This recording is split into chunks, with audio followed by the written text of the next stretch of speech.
Hello, folks.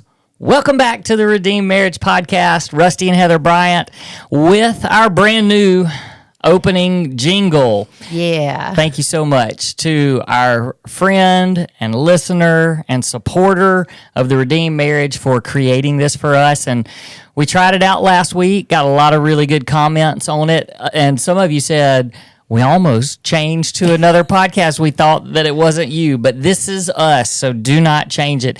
And I really hope that so many of you now have that jingle stuck in your head. Every time you start singing the little jingle, I want you to just pray for us. How about that? How about that? They can do that. Pray for us as we are fighting for marriages all across the globe. So, speaking of, we're gonna jump in today. Here's what I know you know a little bit about what we're going to talk about because you suggested it. And so just to kind of say where we're going a little bit, we're going to talk for a few minutes at the beginning about something that we learned this weekend at an intensive that we were actually leading. Right. But at the end, you got to stick around because we're going to tell you guys a God story that is so cool, and you're going to want to stick around and hear that story. Yep. And I think it's going to encourage you and just be a big-time reminder of how God pays attention to our marriages. Even the little details. The little details. So, hey, it's really late at night. So a lot of you that follow us and know us, you kind of know our rhythm. You know that Sunday we usually record. This comes out on Monday morning. 5 o'clock in the morning, 5:05 actually, Central Standard Time. In 8 hours. That's right, because it is super late, by the way. But we're not missing an opportunity to hang out with you guys and share with you. And so we got in late because we've been over in Atlanta where we do our retreats and our intensives. And so we make frequent trips over there, and it's great. We love it. And we love intensives. And so this weekend, we had an opportunity to spend the weekend with an amazing couple. And so we were over there, got over there late Thursday night, but spent all day Friday and Saturday with this couple. And then today got a chance to go to church with them and then headed back. And so here we are. Coming to you and doing this podcast, but I think we're still running on adrenaline a little bit, but we're also really, really excited about what God did through the weekend. And so what I was going to do first is I just want to tell you guys that when we do intensives, so it's just one-on-one with another couple, when we do those, I think that God speaks to us in just as powerfully as he does the couples that we're working with. We absolutely love doing intensives. If this is something that you feel like your marriage could benefit from, we'd love for you to visit our website, theredeemedmarriage.com. Check out the page that talks about intensives. Send us a note. We'll communicate with you. But so this weekend, I felt like God really spoke to us in a lot of different ways. And so just to kind of set up a little bit, when we do an intensive, we get a lot of information about the couples, the couple that we're going to be working with. There's some questionnaires and stuff that they fill out ahead of time so that we just know their story and we know how to prepare. And so we do preparation before we ever get there. And we have these 2 days, literally 2 full days, just completely planned out what we feel like God is kind of leading us to talk through with them.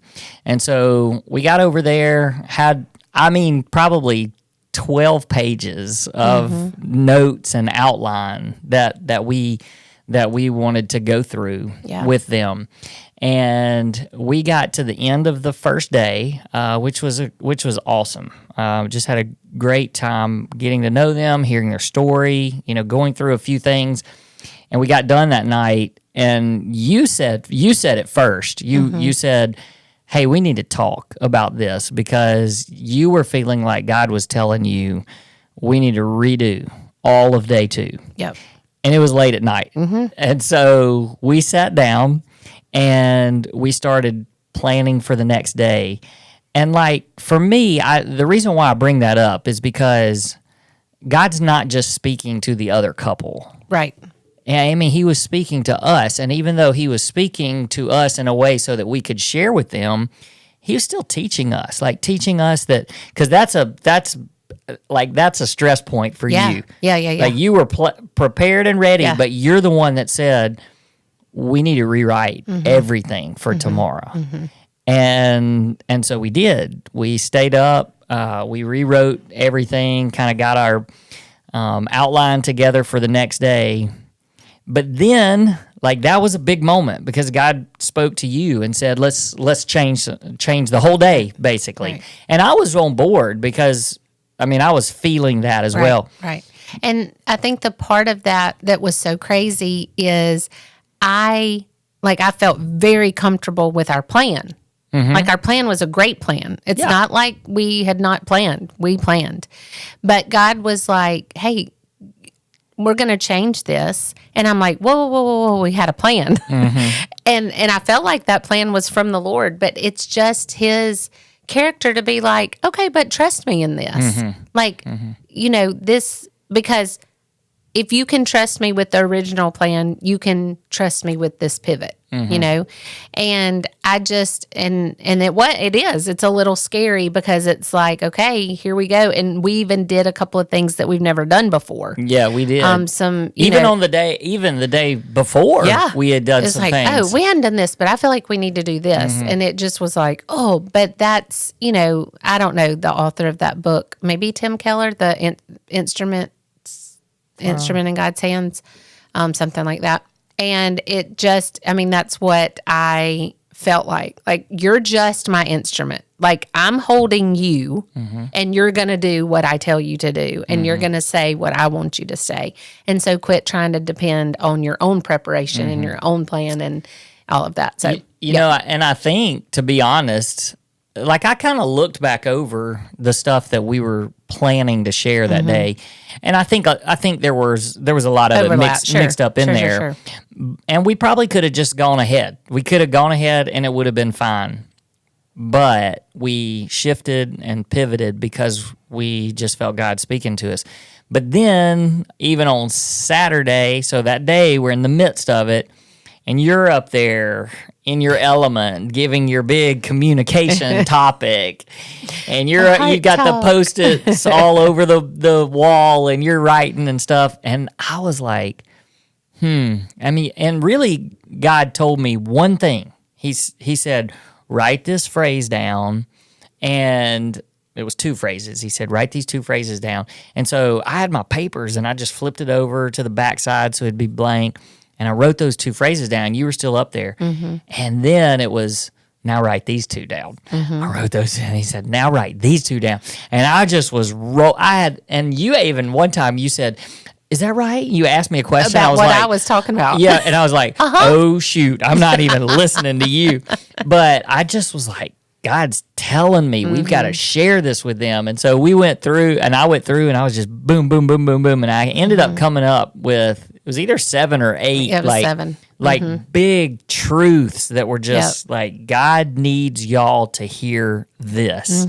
And it was awesome, but it was so much fun to just hear God, like, last minute, just changing things. And so all of that to say, there's a couple sitting across from us that we're getting to pour into, but at the same time, like, God is just speaking to us. Yep. And I think that so much of that is because there's people praying for us. That place is prayed over constantly. Like, people are, like, literally praying for that space that we're in. And then we have people back home that are praying for us. We have family that's praying for us constantly. And so it's no wonder that happens. But then every now and then they'll speak a word. Yeah. And it's like, there you go. We learned from you. And so that happened to you this weekend. It did. So thanks to our new friends. Yes. And so Heather just wanted to share for just a minute something that kind of changed her perspective on some things. Yeah. And I think it'll be a good word for our listeners too. Yeah. So they were just sharing our story. sharing their story. And part of their story was he went to a thing at their church called Engage. Is that what it was called? Re-engage. I should have looked at that before I started talking. And he learned something. And, there's a bunch of different reasons why you would go to something like that. But, there was broken trust, of course, of some sort. So there's, people there with all sorts of different kinds of broken trust.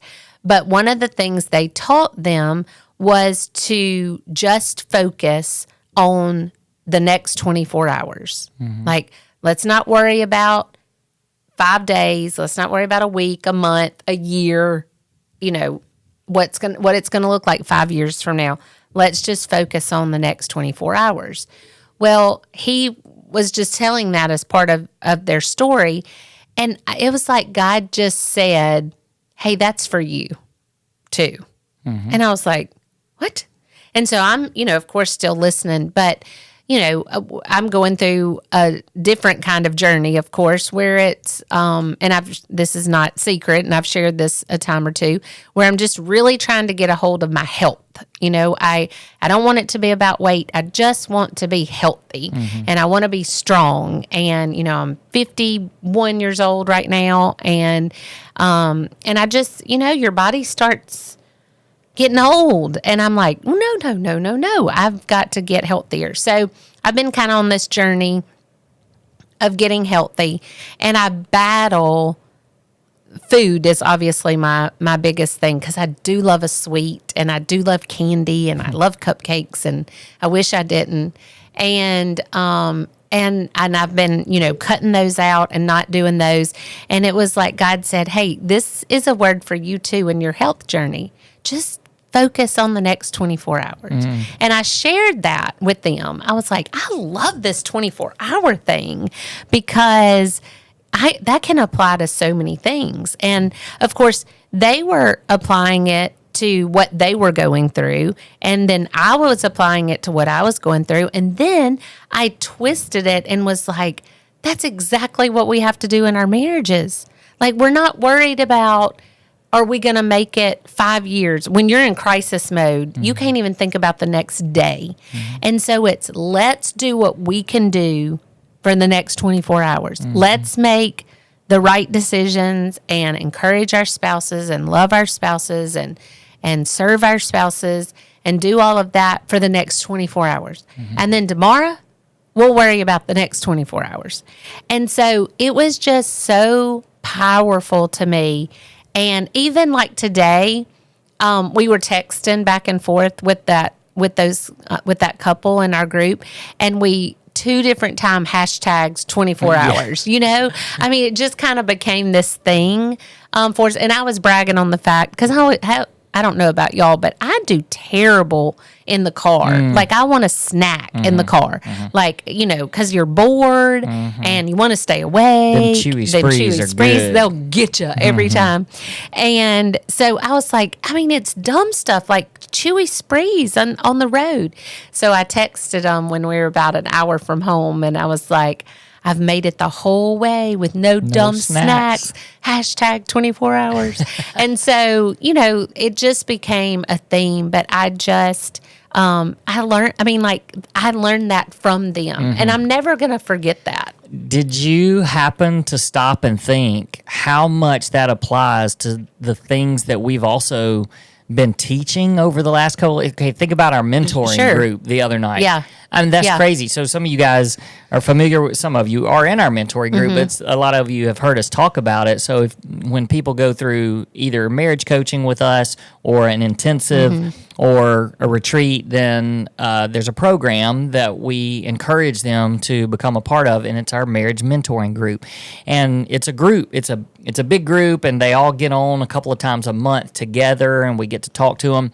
And this past Wednesday, when we met with them, it was basically, hey, sometimes it's not about doing lots and lots of big things because it becomes really overwhelming. And that was something we learned from somebody at one of our retreats recently, because the things we were sharing with them, it just seemed like, oh, now I've got one more thing I've got to do, and one more thing I got to do, and one more thing I got to do. And we were like, no, it's really just about one thing at a time. And so even taking that, what we did with our mentoring group, we gave them a day in the life of Rusty and Heather. It was basically 24 hours. I didn't even think about that. It was 24 hours, and it was just, hey, here's what we do in 24 hours. And you're going to look at it and go, well, that's boring and simple. Yeah. But when you break it all down, it's so intentional to make sure that our marriage isn't drifting, and it's very intentional. And so, I don't know, I just thought that was neat, that it was just another affirmation and another layer on something that we've already been talking about, and we've been teaching and sharing with people that we've been working with recently. Yeah. So it's been that was a great thing. So 24 hours, and I think the key there is to understand that every 24 hours has the potential of changing your marriage. Yep.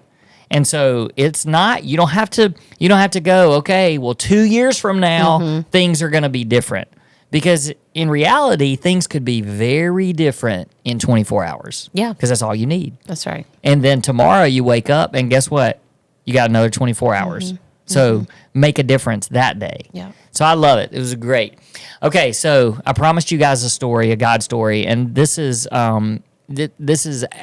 I think it hit me a little bit different because of some of the stuff that we later learned, and I just have to share this with our people. Just going to share this story. I'm going to be very careful, obviously, because I don't want to tell anybody's story, and so I'm not going to do that. We're obviously not going to share anybody's name or anything like that. But this morning, it was Sunday. And we actually went with the couple that we were with all weekend at the intensive. We went with them to church, and so the Atlanta area, for any of you that might be familiar with it, so we had a chance to go to Passion City. We love going to Passion City Church when we're there, and so we have family that goes there, and so we're able to go with them. And so it wasn't extremely unusual that we were at church. Sure. I mean, we usually, I don't know, maybe 3-4 times a year we get to go and worship with Passion City. So it was great. Went and had a wonderful time at church. We come out into the lobby. It's a big church, big place, lots of people. Church, lots of people. So we're standing out in the lobby. Our new friends, they went ahead and headed on back because they had to drive, obviously, to get back home. And so we were waiting on some of our family that we had come with because they went to pick up a kid from the youth group. And so we were just standing out there. You know, there's people everywhere. And there was a lady that was standing like by the coffee area. Right. And I had just filled up my coffee cup. Because she was a volunteer. Yeah. And so they call them door holders, which we've had a chance to be a door holder at at Passion, the event. But she was just a door holder and struck up a conversation, just casual. Just like, hey, you guys waiting around on somebody? I think is how she started it. And we were like, yeah, we're waiting on somebody picking up a kid, and so we're just hanging out here. And she said, oh, we just filled up the coffee. Go fix yourself some coffee. And Heather's like, I already did. And she asked what kind of mug I had. And let me just say this too. You just bought that. Yeah. And I tend to put pieces of these stories together and just go, what? I mean, so we're at church, our church last Sunday. Heather sees a good friend of ours. He's got this mug, and she's like, oh, I'm always looking for these, mugs. And she's like, where'd you get that? And he told her, and she's like, I'm going to order it. So she ordered one, and it became the centerpiece of the conversation that led this lady to us. Less than a week. Yeah, so she's like, oh, I really like that. Where did you get it? And what kind is it? And all I told her exactly what that guy had told me. Yeah, I was like, so it's not aluminum on the inside, so it doesn't change the taste of your coffee. And she was like, oh, you're a bougie coffee drinker, so am I. And here's where I want everybody to hear: nothing's an accident. Nothing is an accident. And so they start talking about bougie coffee, and even Heather says, Rusty, you never called me by name. You just said, My husband doesn't even drink coffee, but he makes my coffee every night. And she made a comment. She was like, she even said, "Oh, that's so sweet." And you said it again. You were like, "Yeah, he fixes my coffee, and we even grind beans and everything." And she was like, "Oh, I do that too." And so she goes, "Where do you get your beans?" And Heather said, "Well, we don't live around here, and so we get it from a local place because we live in Mississippi."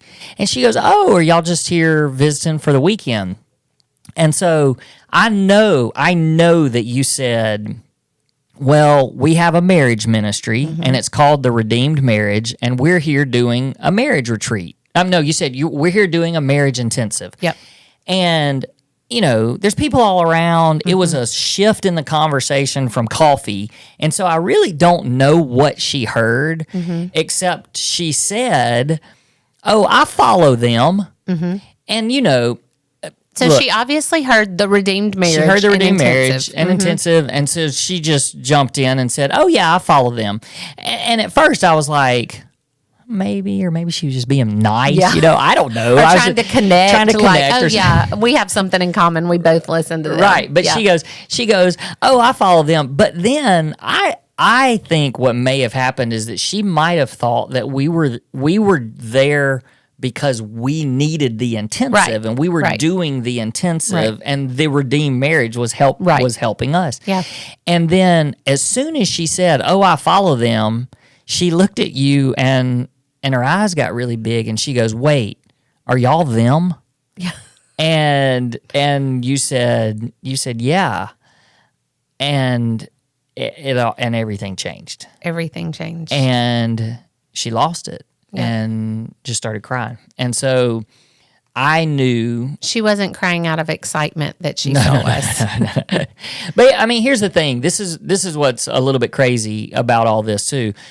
Occasionally, we will be in a place where somebody recognizes us or recognizes our voice. I mean, we've even been in other churches that it's happened like that before. Yeah. But so I don't. I mean, it is unusual. It's very unusual. Like it's not like we're celebrities or something. But she said she started crying, and I knew it was kind of the way she was a little bit embarrassed, so she turned kind of and started talking to you, and I was like, "Go for it." So I walked away, and that's kind of all I'm going to share about that. But she began to share her story with Heather. So if you're listening, you're unbelievable. Thank you for doing that. But she shared her story with Heather. Heather got a chance to pray for her. And so we get in the car afterwards, and I asked you, I said, "Hey, tell me about that." And Heather kind of filled me in on the story. I asked their names, and you told me their names, and I said, I know those people. Names. I know that name. I said, "I know that name." And so, I mean, I knew where I knew it from, and I pulled up our prayer challenge from February, and there it was. Yep. Her story. We prayed for her. Yep. And I just so for those of you who don't follow us, in February we do a February prayer challenge where people can submit prayer requests. And it's grown over the last 4 years. It started where we wanted one a day so we could pray for 28 marriages. And this year we had over 450 marriages that we prayed for. And when you guys hear that number, 450 sounds like a bunch. That's a lot of people. But I want you to think about this. 450 people out of the billions of people in the world, right? And we just happen to be standing face to face with one of those prayer requests that we have never met. We don't go to that church. I don't know. All I could do was walk away from that and think God cares about marriages so much that He would allow us the opportunity to just stand there and encourage somebody that we've already prayed for. And I mean, it's not like this is a little church and we didn't tell anybody we were going there. I mean, all of it completely blows my mind. We started a whole conversation over my coffee cup about coffee that I bought last week. Yep. And I just can't help but think for those of you that are listening and you're just like, I don't even know if God knows that my marriage is the way that it is. Does he see me? He is for your marriage.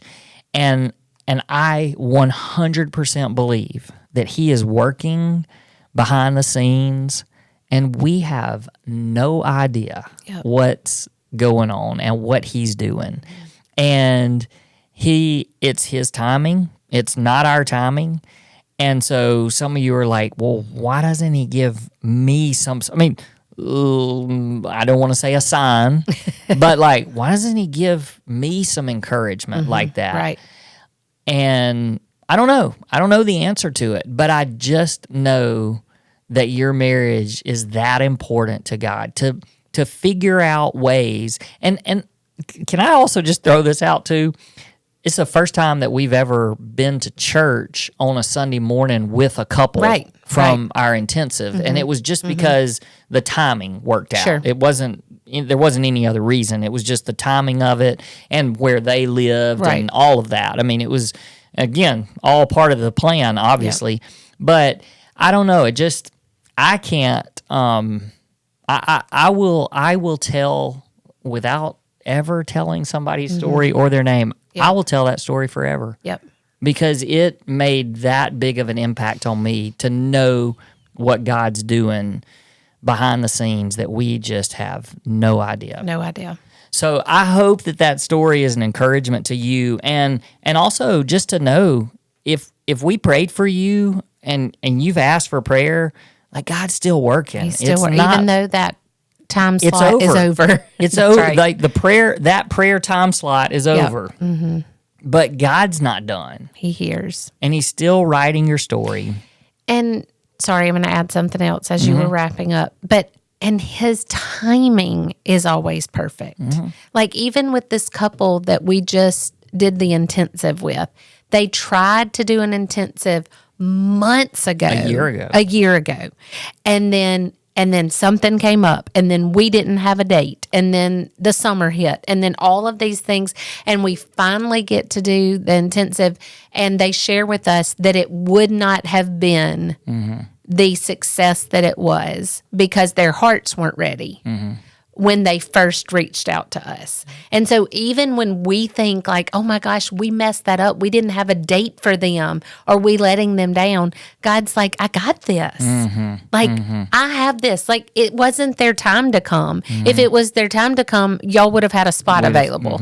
And so trust him even in those, like That's even so in the waiting or in the frustration, or, he is working always. He's working. And in his time and in his character and you just have to trust in all of those things. And you're not alone. You're not alone. So hashtag 24 hours, you got this. Well, and I just want to say, so we've told some very vague stories about a couple of new friends now that we have, a new couple friend, a new person we met at church.